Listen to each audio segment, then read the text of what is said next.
This is Gay News Radio with Brandon Carmody, featuring Roddy Biggs, Samuel, Laura, and Special Agent Jay. It's time to meet the staff of Gay News Radio. Roddy is a signed American actor and model who is energetic and full of life and creativity. When he's not working, he can be found studying at Pellissippi State, where he's a full-time student. Tell us about the work that you do. Well, I'm a model and actor and have been signed with Gay Chan Agency and recently signed with MMG in New York City. I'm also an LGBTQ advocate and am really excited about all the great work that we are going to do here on Gay News Radio. What will your role at GNR be, and what would you like to accomplish? I will be one of the contributors on Gay News Radio.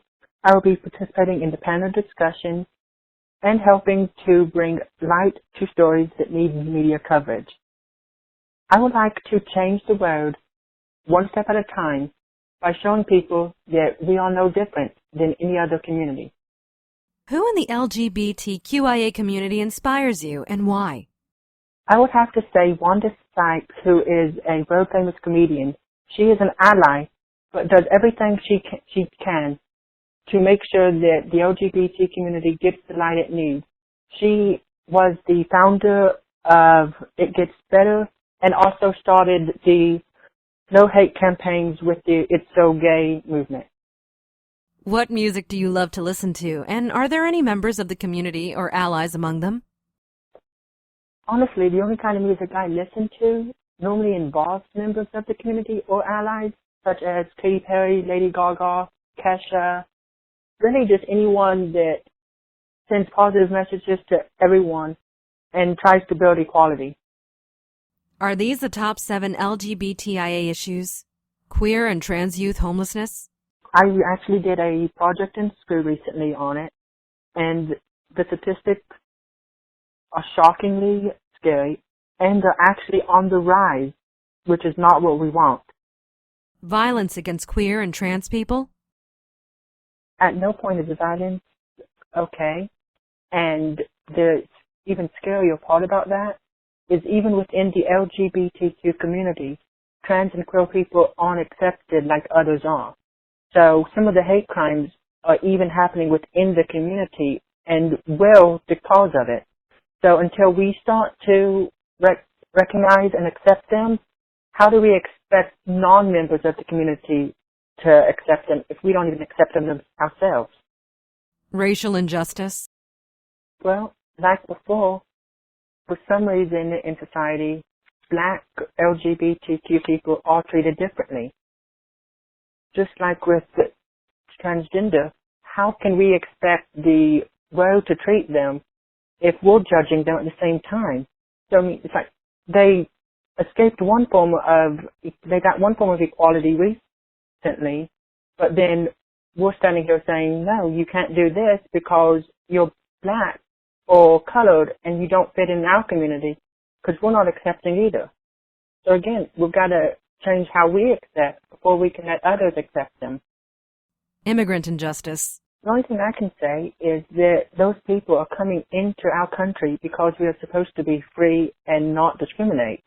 But here we are, they're coming in and looking for equality, and we're shutting them out, telling them no, abusing them, making it almost impossible for them to get the rights they deserve. LGBTQIA health? Yeah, we definitely do need better LGBTQ health care.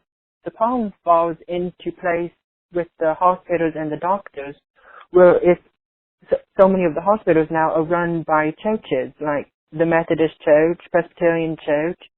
So looking at what the church says, the doctors can legally refuse health care in states that don't have full equality.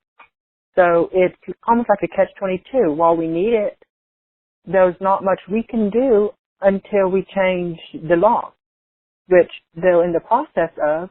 But until then, it's just pretty much every man for their own themselves. Economic justice? It's absolutely ridiculous, and it needs to stop.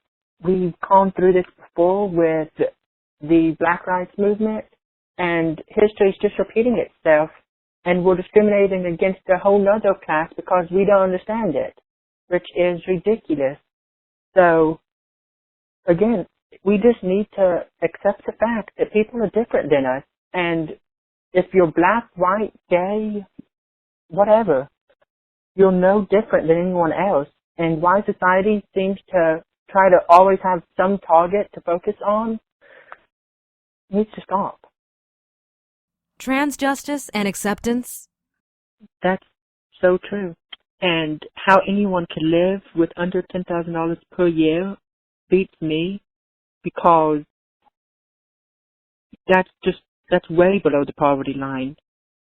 And then again, like I've said before, how can we expect other people who are not in the community to accept trans people if within the community we're not accepting them? So until we can make changes to accept, why would someone not in the community accept a class if we're not even accepting them, and we're bullying them, and we're beating them up and killing them? I mean, it just wouldn't make sense for them to if we can't do it ourselves. This has been Gay News Radio, the latest news from the lesbian, gay, bisexual, transgender, queer, intersex, asexual, and ally community, with your host, Brandon Carmody, featuring Roddy Biggs, Special Agent J, and Samuel Laura. We'll catch you next time on Gay News Radio.